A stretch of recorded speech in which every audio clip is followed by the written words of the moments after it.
The South today is really not much different than the rest of the country, but the Old South, that's another story and what the Rosewood Massacre is all about. 60 years ago, Rosewood in North Florida was a thriving little community of about 200 people, almost all of them black. Early in January 1923, some 1,000 whites came to town, and when they left about a week later, Rosewood had been burned to the ground. No one knows for sure how many people were killed there. The figures might be as high as 40.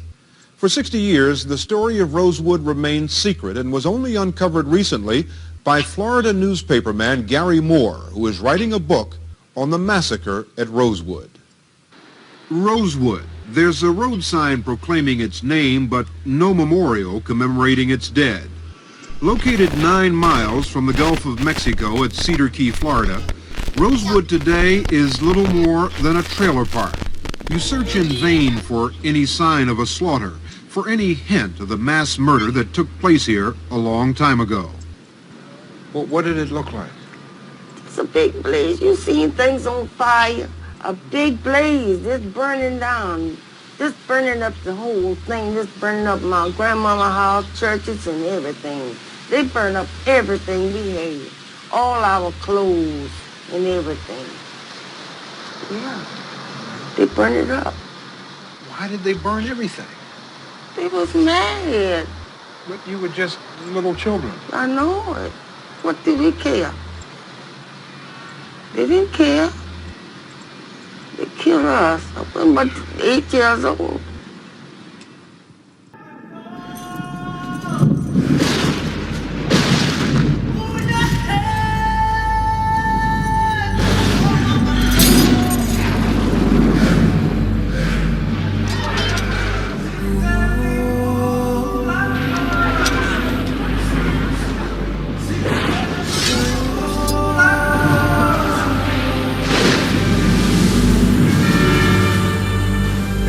Detained by officers of the survey brig off the coast of Long Island. Can only assume that the charge is murder.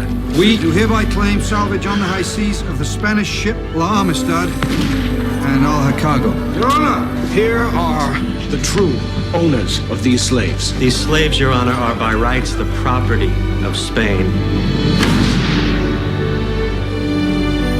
You and this young so-called lawyer have proven you know what they are. They're Africans. Congratulations. What you don't know is who they are. This could take us all one long step closer to civil war. Immediately surrender these goods! Our president has appealed the decision to our Supreme Court.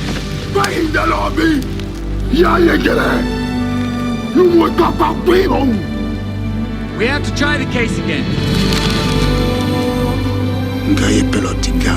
I will call into the past and beg my ancestors to come and help me, for at this moment I am the whole reason they have existed at all. This is the most important case ever come before this court, because what it in fact concerns is freedom, the very nature of man. And the proof is the length to which a man will go to regain it once taken. He will break loose his chains. He will decimate his enemies. He will try and try and try against all odds, against all prejudices, to get home.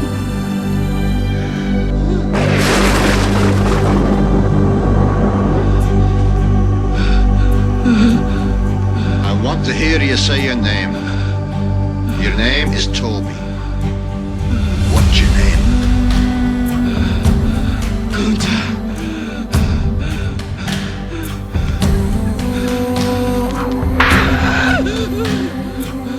Lord God, help the boy. They're gonna put him dead. What's your name?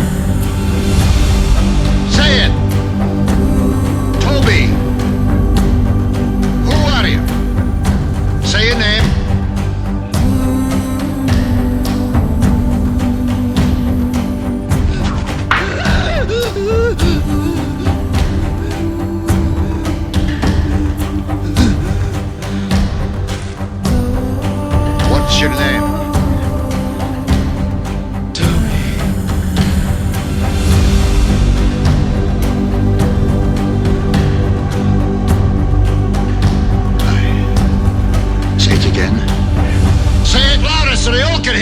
What's your name?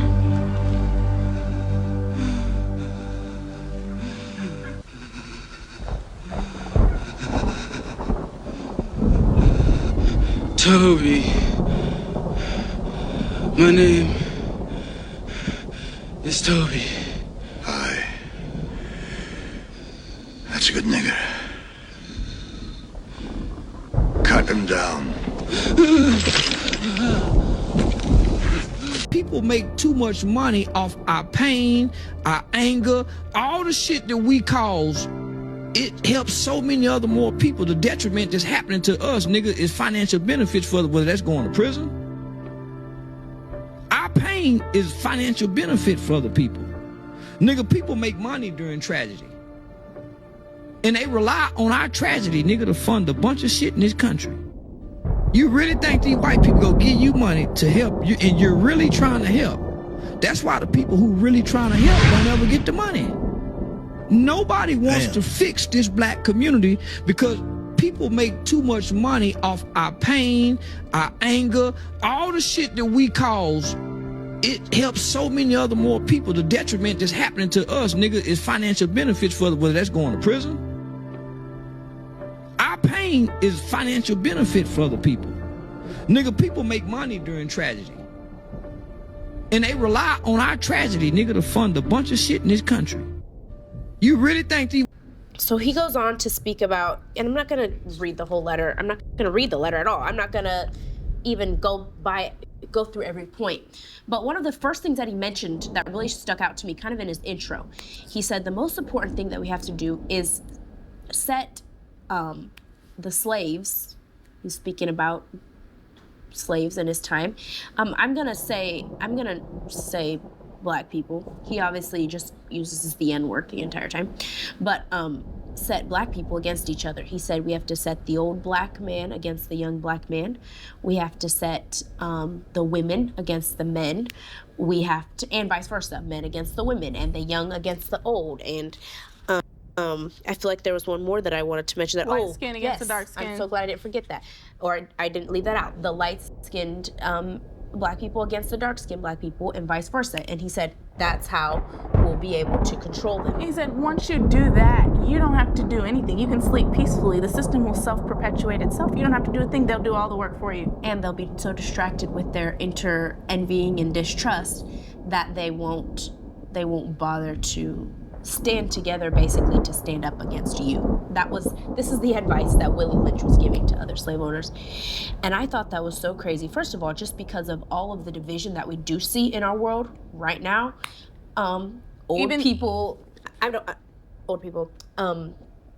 adults or boomers, Generation X, people that are older than us, you can see them on social media or just even in talking to us or about us. Younger people often have a lot of negativity talking about, and I think it goes both ways. I think that it's necessary to understand that because people get very one-sided about it. Young people are like, it's just because the old people hate us. No. And then other people, the old people are like, it's because those young people won't listen. Right. You know? And that's what I'm saying. And there's got to be a balance, and then understanding that this is not the way to function. Right. The older people talking bad about the younger people, and then you got the younger people talking bad about the older people.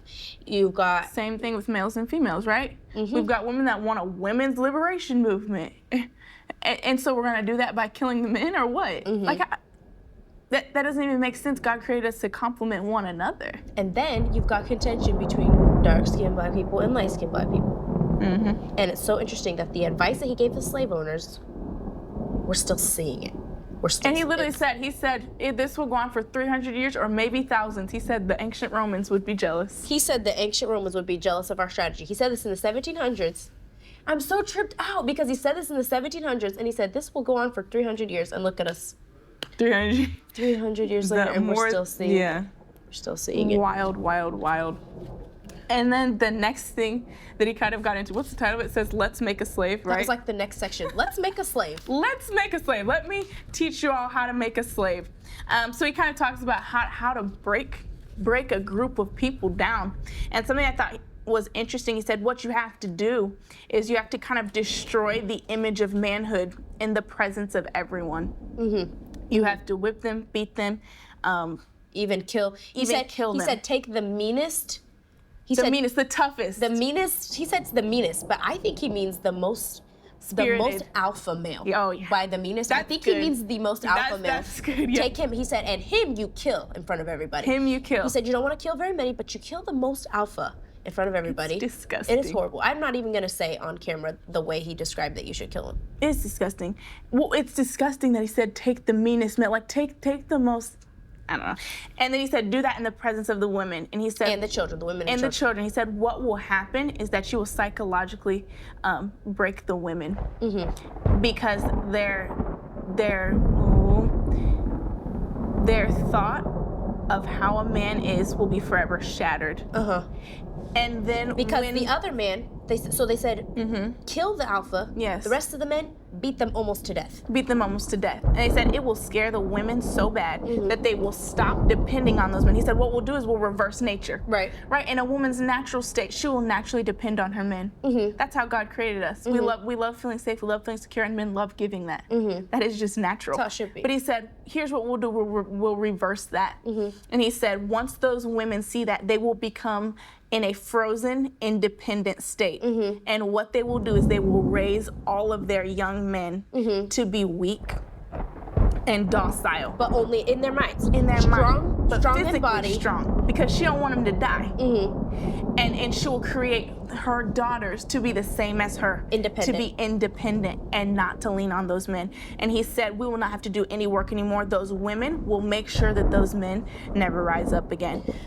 I don't know if that's a possibility for women to make men not rise up. I don't think it is. But I think it's possible for it to be psychologically done to a people. And over decades and over generations, it perpetuates and becomes refined. Yeah. It becomes refined. Yeah. I'm going to digress from the letter for a minute to go back to one of our earlier podcasts where we were talking about interracial marriage, and my sister Camille told this story about a little boy who said I would never marry a black woman. And we got so many, for us, so many comments on that. There's 12,000 comments on that one short. And it was so interesting, the amount of people that said, he said the reason he would never date a black girl was because they're loud and bougie and ugly and, and annoying. Yeah. Ugly. Something. Horrible. And so many people in the comments were like, well, I'm talking about so many. I'm talking about maybe a third. Yeah. Oh, yeah. Maybe more. We're like, well, black women are like that. And to me, if we roll it back, which of course, first of all black women are not like that. I'm not saying there aren't some that are. And the ones that are, we need to But if there is an abnormal amount of black women that are like that, or if there's even just a perception that black women are like that. Even if it's literally just a yes, if it's a perception, if it's being projected that way. Can we talk about why? And to me, this... be a deep thinker. Right. Please consider. This is what it rolls back to. This is what it stems from. And that is not to say, people think that when we say that, we're saying we shouldn't take responsibility for our actions. We are absolutely not saying that. We would never say that. We would take responsibility for your actions. No, let's be critical thinkers at the same time. It's so irritating. Why can two things not be true? I can take responsibility for my actions, one, and two, I can understand that things come from a certain place. Right. We don't want to be victims. No. We're not interested in that. We're interested in whether change. You're a victim or not. Right. It doesn't matter. Right. You have to admit, if it's true, it's true. Right. And then from that place of admitting it, then you can make change. You don't sit in your victim. It doesn't mean you have to have a victim mentality. Right. It doesn't mean, people say, don't have a victim mentality. Well, let's not erase the fact that someone was a victim. We don't need to dwell in that mentality, but you can't, people don't understand how to balance things. And I'm not saying I have the perfect balance. It's just, that's something that irritates me. When I see in the comments, I'm just like, did you even think? Oh, I want to just get on the keyboard and go crazy. Well, as y'all can see, the Willie Lynch letter has really gotten us stirred up. Another thing I wanted to say before we get off the men, I think that it's interesting if you look back in biblical times. If Willie Lynch is a complete hoax, think about Pharaoh and his armies. Yeah, what did Pharaoh say? He said, what you got to do, he said the Israelites are waxing strong. And he said, what we need to kill all their males. Right. And I think the devil has always known that. Right. If you want to get a group of people, get their males. If you want to get to make the men silent. Yeah. And that's not to say that now we think women shouldn't speak. Here we are popping off at the mouth. I'm just We would never say women should not speak at all. Somebody actually said that the other day. In the comments. Yeah, like, how can you be, blah, blah, blah. I was like. All Black American children were living with both parents. That declined over the years until only 1/3 were living with both parents in 1995. So it's not the legacy of slavery that destroys the African American family. It's the legacy of the welfare state. Between 1890 and 1950, the marriage rate was much higher among Black women than white women. A fraction of Black children lived in homes without their fathers. But everything changed with the expansion of the welfare state. It divided the household and created a dependency on welfare. This kind of reminds me of what President Reagan said. I've always felt the 9 most terrifying words in the English language are, I'm from the government and I'm here to help. So, what happened? What's the mechanism? Here is a detailed look at how the welfare state played a role in the dissolving of the family structure over the years. People say that the breakdown of traditional family units, family structures, is a byproduct of Black poverty, not just because there is no man to support the family financially, but also because women tend to earn less than men on average. Of course, the connection between the two is there, but it goes deeper than that. Welfare was a mean little business. It was designed to get people by in a pinch.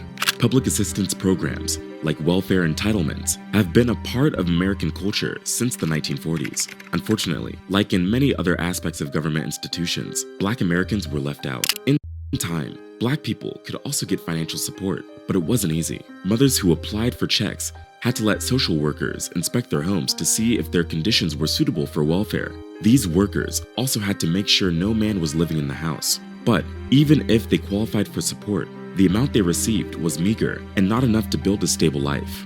In the early 1960s, welfare was not yet common, even in the most impoverished Black communities. In the decade that followed, the number of Black people on welfare went up by 169%. They further increased by 30% from 1970 to 1975. In 1972, New York City, almost 1 out of every 6 residents was on welfare. A major portion of these households were Black.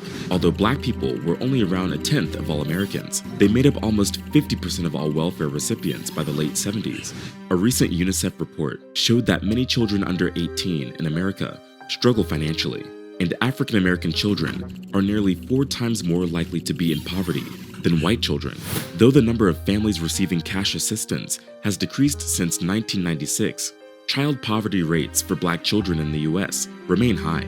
This outcome is not by accident. I studied the evolution of social welfare policies in the US from the New Deal to the 1996 reforms and found that these policies have been discriminatory from the start. And a lot of people can confess to that. This led many Black families to fall into cultural and economic ruin. In a short period, healthy Black people started relying on government assistance to achieve some level of normalcy. But within the city slums, that normalcy was impossible to get. Black children barely knew their fathers, and most were raised by unemployed and unmarried mothers stuck in a cycle of poverty and modest paychecks. This marked a significant shift in Black American history. The consequences were severe for the next generation. Let's start with the Social Security Act of 1935. It was introduced during Franklin Roosevelt's administration. It was designed to create the safety net in the country, safeguarding families from losing their income. It was viewed as a significant part of New Deal reform and paved the way for federal protections in the future, such as the Affordable Care Act and Medicare.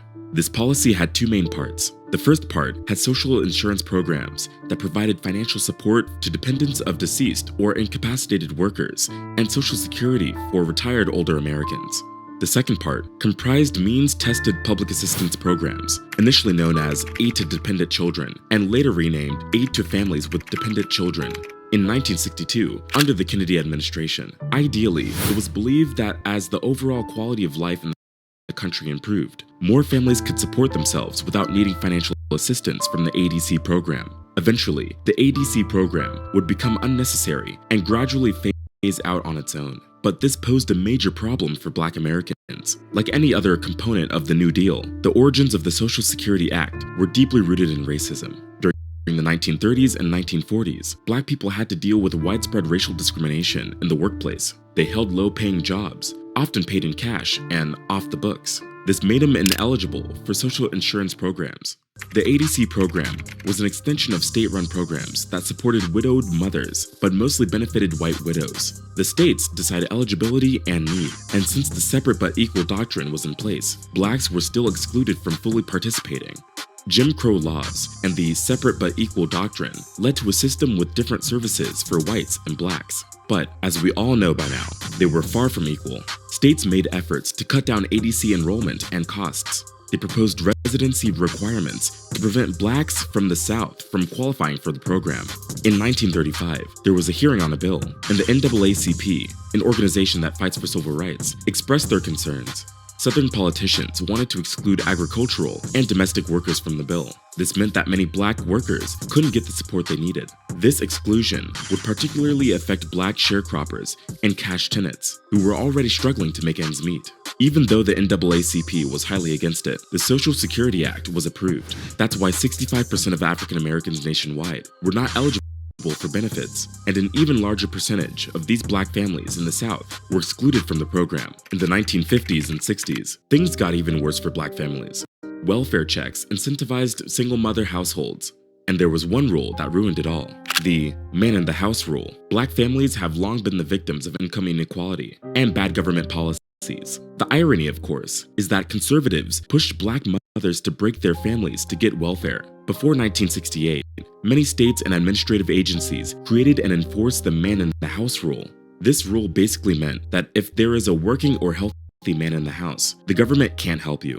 And they would go as far as to send welfare workers to visit the homes without warning to check if a man was present. If they found any evidence whatsoever, families lost their welfare benefits. Over the years, the welfare state started dissolving the family structure, slowly but surely. A man who can't get a decent job and provide a substantial income suddenly believes that his family is better off without him. So, if a man were to lose his job, he literally had to leave the house so his children could get government surplus peanut butter, beans, and cheese. On the other hand, if either the woman or the man, or both, were irresponsible, they faced no consequences for their actions. And it was the taxpayers who ended up paying for it. These things aren't exactly designed to keep the marriage intact. They are meant to divide people. The harm done to the children was massive. Many children experienced the hurt from broken families at such a young age.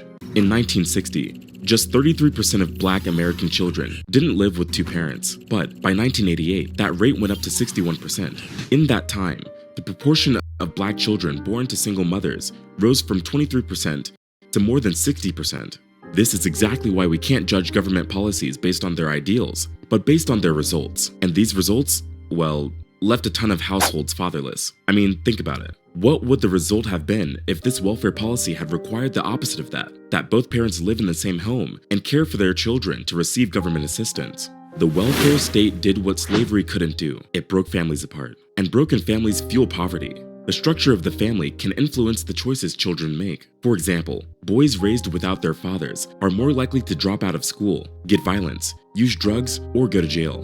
Girls are more likely to have a child out of wedlock or engage in sexual activities at a very early age. These children are also more prone to mental health problems, which can affect them as adults. A psychology test detailed in Roy Baumeister and John Tierney's book, Willpower, showed that children from fatherless households were more likely to settle for a small prize straight away. In contrast, children with fathers present were more willing to wait for a bigger prize. Experts from the Northwestern Institute for Policy Research challenged that these effects are primarily due to dangerous neighborhoods or poor schools. They found that the direct effect of family structure itself played a more significant role. As marriage rates declined among the poor and working class in the US, the institution of marriage has remained strong among the wealthier population, with similar rates to those from 50 years ago.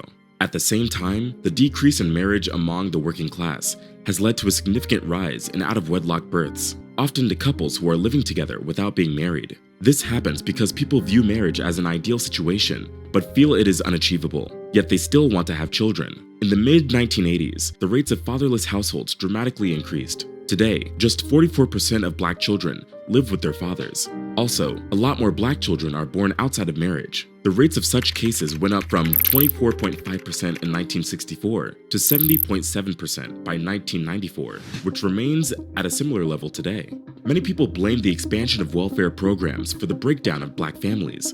Since 1935, people have had access to cash welfare. But this welfare was quite modest and not enough to cover any of the living expenses.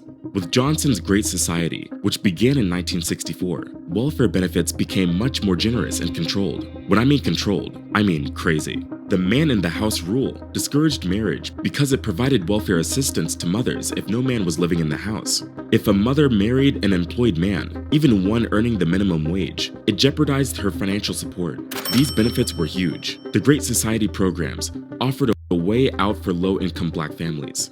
This could be why, in 1964, only 7% of American children were born out of wedlock, compared to the current rate of 40%. So basically, the government urged mothers to keep fathers out of the home and paid them well for doing so.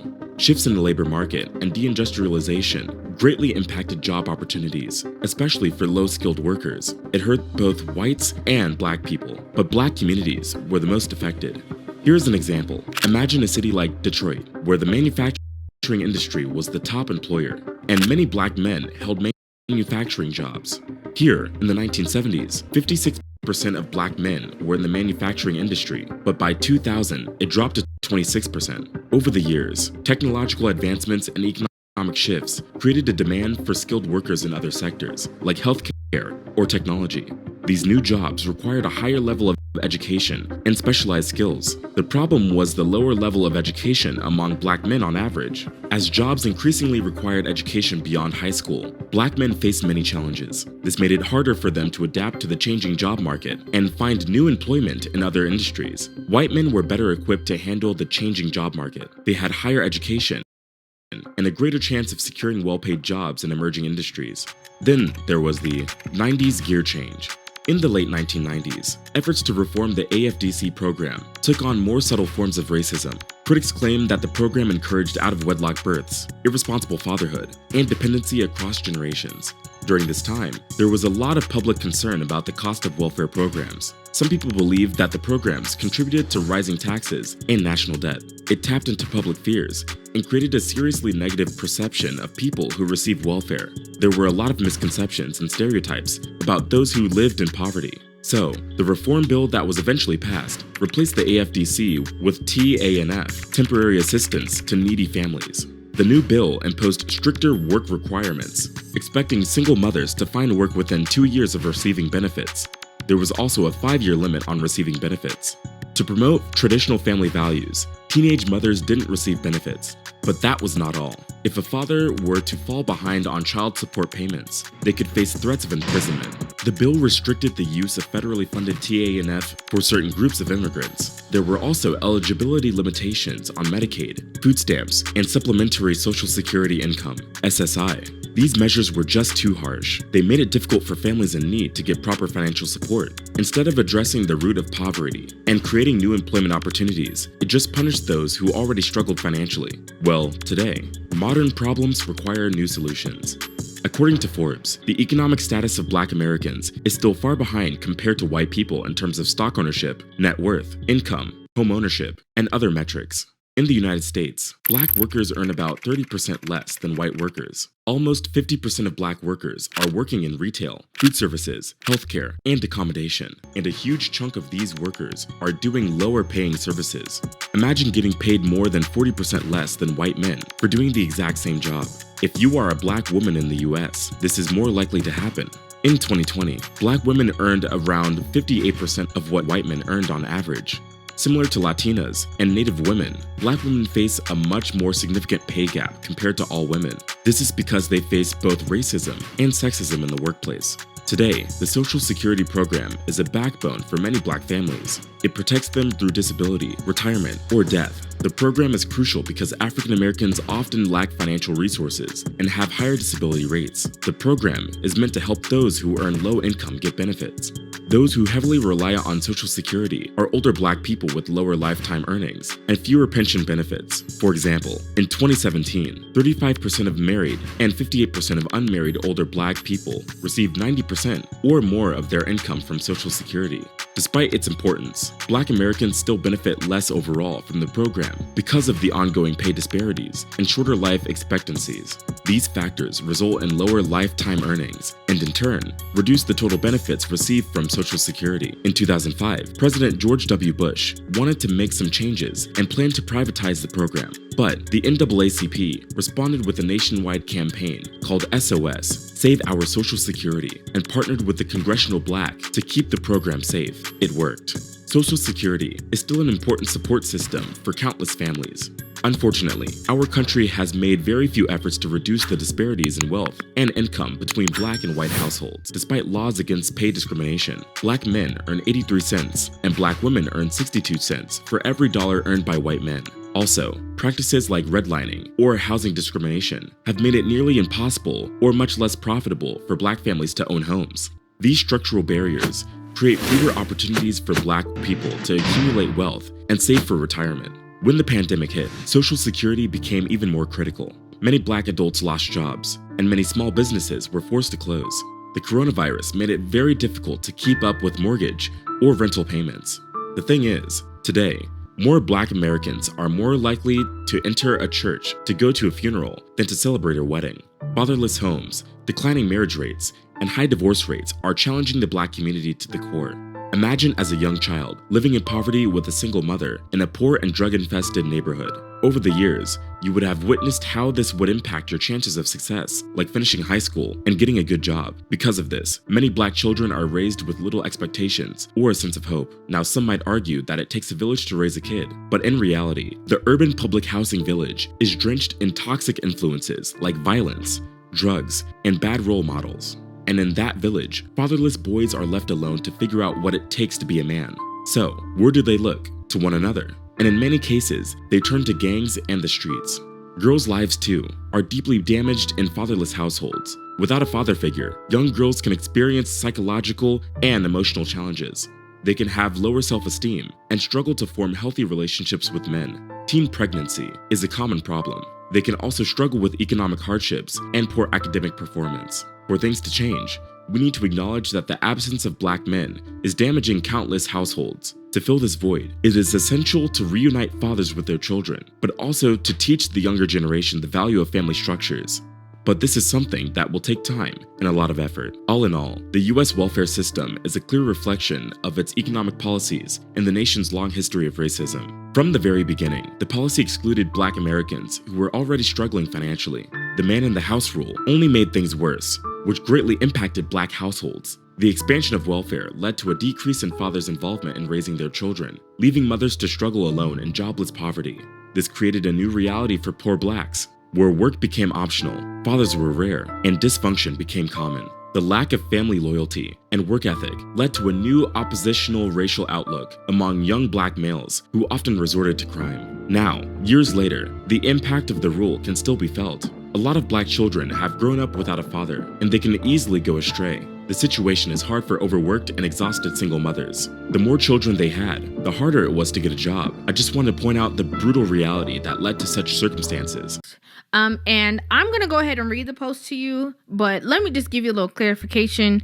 This woman said a whole bunch of stuff that the women in the comments were livid over.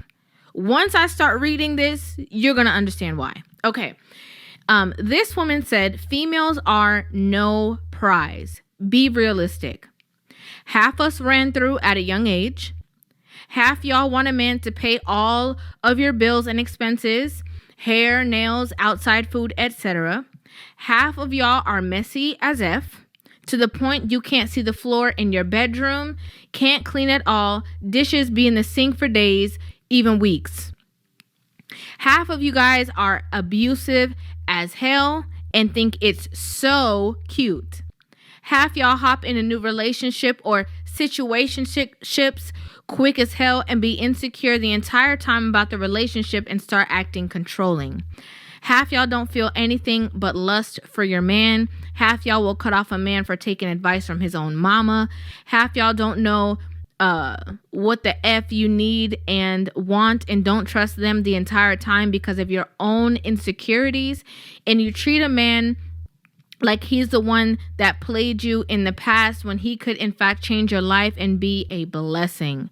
Half y'all don't let them have their own peace, sleep for hours, drink a little, be on the game for hours after work, go out with his friends. Don't even let a man hold the door for a lady without getting mad, calling him friendly. Go out and ask these men out, pay for their gas, pay for their meal, open the door for them once in a while. Be the driver instead of the passenger sometimes. Give him random gifts. Y'all get rejected by a man once and start calling them names. Taught these men that no means no. Can't be mad that they're learning to, that they're starting to learn their worth. Okay, she just was like, I'm gonna give it to you, no chaser. I'm gonna give it to you straight. I don't care who's mad, who feels like this. But she summed up a lot of women in this generation.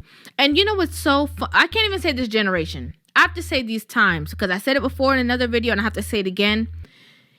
All these ideologies and the way that these people think, a lot of these women think, it is not subject to one certain age.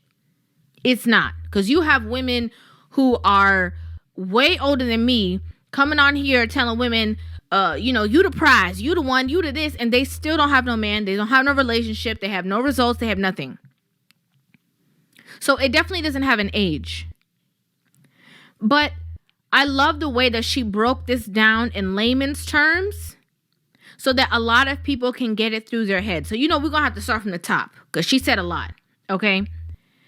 First thing she said was half us ran through, which means that she included herself in the post. She included that she is also one of the women that she's talking about. She said half us ran through at a young age. Half y'all want a man to pay all your bills and expenses. I think this is very important that we talk about this because a lot of women have exchanged their bodies with men frequently, often, all the time, over and over and over again. And they don't take into account that it is them who has given this access to somebody else that they deem unworthy.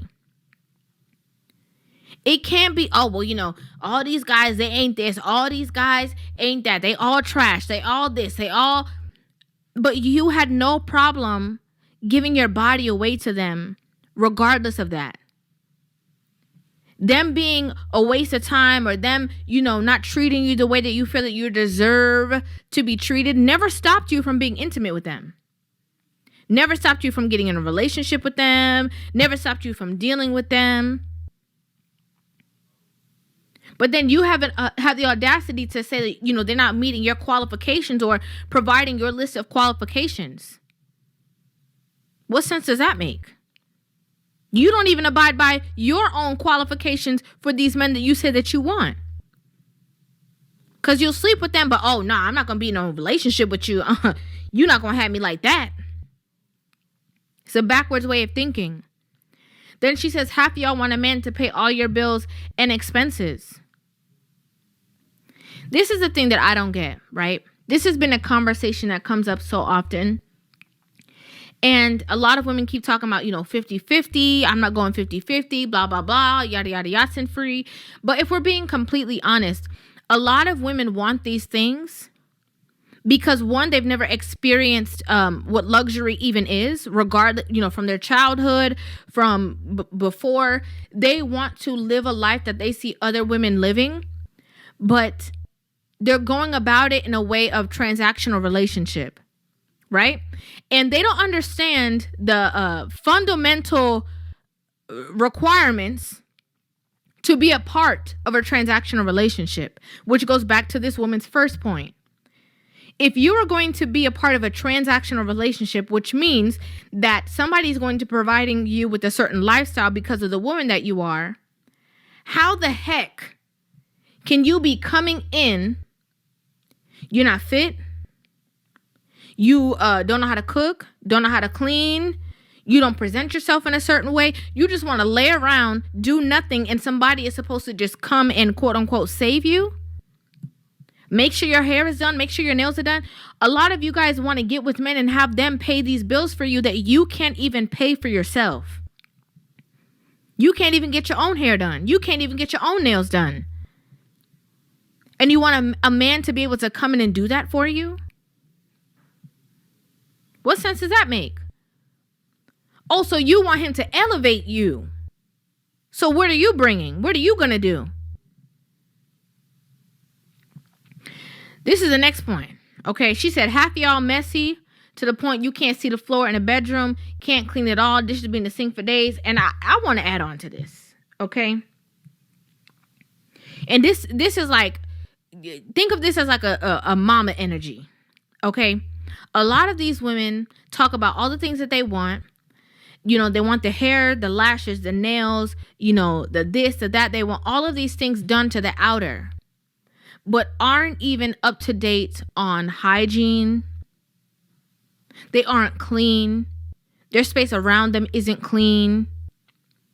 Like they can't, they don't resonate at a certain space where it's like everything around me has to be in place. Everything has to have a home. I got to make sure that my bathroom clean, my kitchen is clean. I got to make sure that my sheets are changed. A lot of women don't operate from that space, and they walk around and the outside looks good. Okay? With the wig, the nails, the this, the lashes, you know, they feel like they you know, looking like a 10. The reason why I know this, and why I know that a lot of women struggle in this department, while they acting like, you know, they got everything all together and they're the one that's running the shots and they're the ones that are in control, is because I go to public bathrooms myself as a woman. I see what it's like in there. I know what it smells like in there. I know what the situation is. That's why most of the time, I don't care where I'm at or where I'm going. I won't even use the bathroom in public. I will hold it, which is super unhealthy, but I can't. You going in the bathroom sometimes after grown folk. I mean, like grown. And you be like, there's no way you can't smell you. Ain't no way. And you talking about, oh, well, my man needs to do this and my man needs to do that. And my man, you're not even a full woman yet. Don't let the age fool you. Don't let the fact that you got kids fool you. Don't let the career and the degree fool you. There's levels to this. It's about how you are. Like when I think of a woman, okay, I think of somebody who is clean, who is neat, who is organized, who is disciplined, who is structured, who can lend or teach a thing or two. Not just somebody who talk a lot and say a lot of things, but when you look at her life, you don't see an example setter. Don't make sense.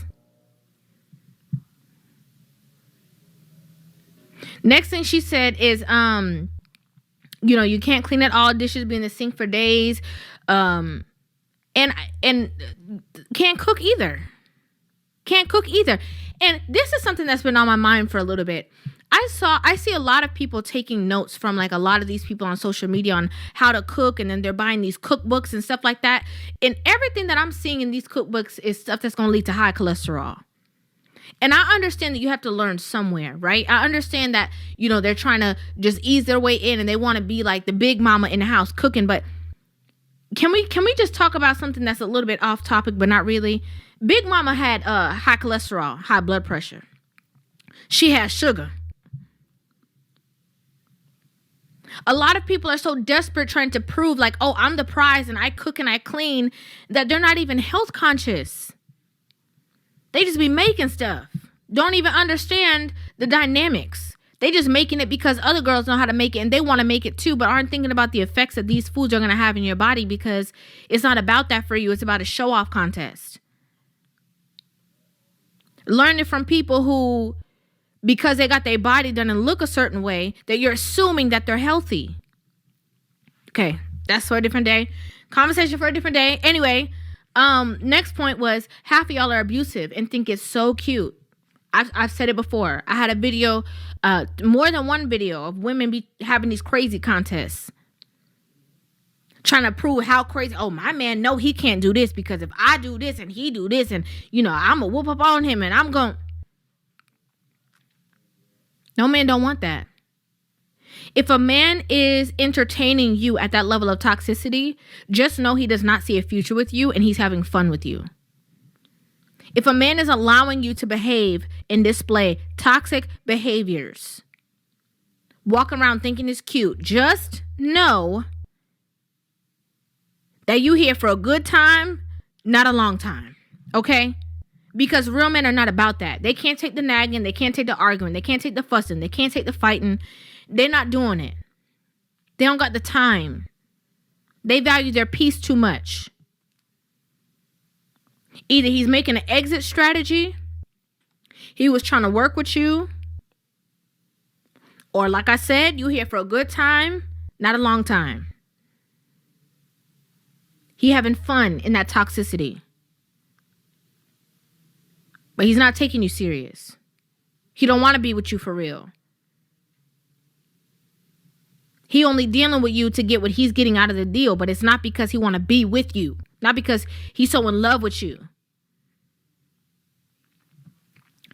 Next thing she said is half y'all hop in new relationships or situationships so quick and be insecure the entire time about the relationship and start acting controlling.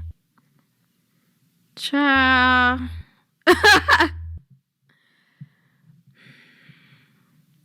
Not only are they hopping in these new relationships so quick, but the reason why they're insecure the entire time and are acting controlling is because of their own insecurities. That's why they jumped into the relationship.